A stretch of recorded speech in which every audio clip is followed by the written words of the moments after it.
दोस्तों, एक बार की बात है। जाड़े का दिन था और शाम होने वाली थी। आसमान में बादल छाए हुए थे। एक नीम के पेड़ पर बहुत से कौवे बैठे थे।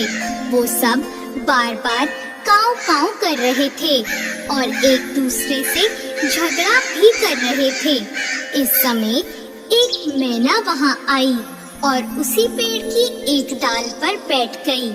मैना को देखते ही कई कौवे उस पर टूट पड़े। बेचारी मैना ने कहा, बादल बहुत हैं, इसलिए आज अंधेरा हो गया है। मैं अपना घोंसला भी भूल गई हूँ, इसलिए आज रात मुझे यहाँ बैठने दो। कौवों ने कहा, नहीं, ये हमारा पेड़ है, तू यहाँ से भाग जा।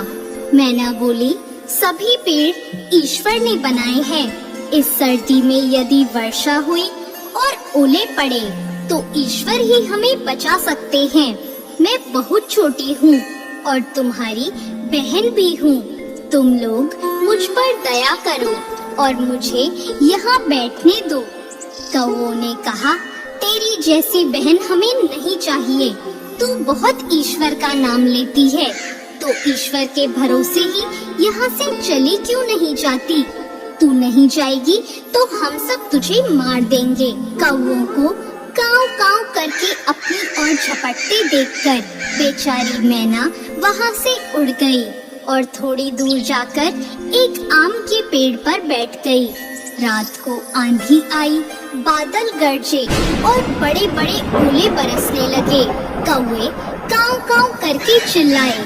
इधर से उधर थोड़ा बहुत उड़े, परंतु ओलों की मार से सब घायल होकर जमीन पर गिर पड़े। बहुत से कौवे मर गए। मैना जिस आम के पेड़ पर बैठी थी, उसकी एक डाली टूटकर गिर गई। डाल टूटने से उसकी जड़ के पास एक जगह हो गई। छोटी मैना उसमें घुस गई और उसे एक भी ओला नहीं लगा।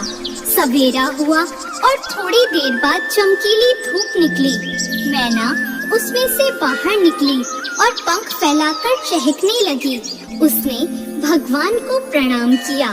ओलों से घायल पड़े हुए कौवों ने मैना को उड़ते देखकर कहा, मैना बहन, तुम कहाँ रही थी? तुम्हें ओलों से किसने बचाया?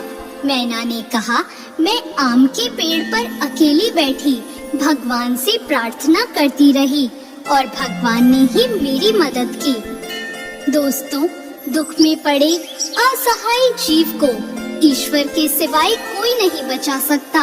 जो भी ईश्वर पर विश्वास करता है और ईश्वर को याद करता है, ईश्वर सभी आपत्ति और विपत्ति में उसकी सहायता करते हैं और उसकी रक्षा करते हैं। ईश्वर की माया निराली है। हमारे समझने में कमी हो सकती है, परंतु ईश्वर के करने में नहीं। तो दोस्तों, कैसी लगी आपको आज की ये कहानी?